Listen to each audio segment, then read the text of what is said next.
Hello everyone, welcome back to our channel. Today I'll show you how to keep a Google Chrome extension pop-up open for as long as you need, perfect for uninterrupted workflows.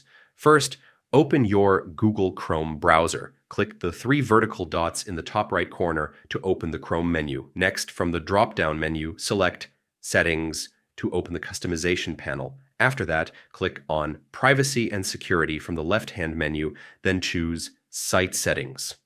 Now scroll down and click on Pop-ups and Redirects. Enable the option that says Sites can send pop-ups and use redirects.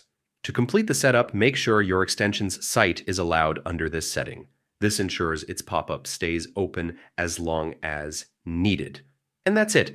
You've just adjusted Chrome settings to keep extension pop-ups active, a simple way to boost your browsing efficiency. Thanks for watching.